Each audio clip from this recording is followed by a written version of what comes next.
We will start from scratch by creating a new project and import our video. First, make sure the video is not selected on the timeline, then select stickers. We want a text to follow our object, so we will select Add Text, and type in it.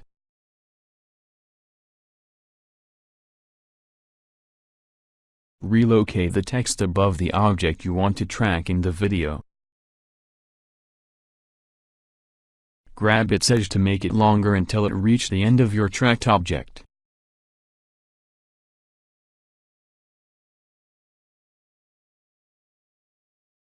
While the text is still selected, select Tracking from the menu.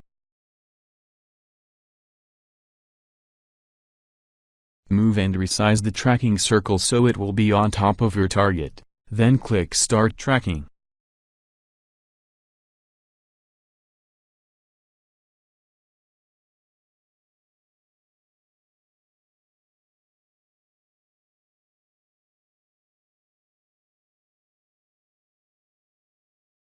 Let's watch it.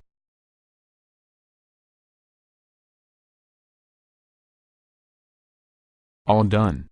Please subscribe.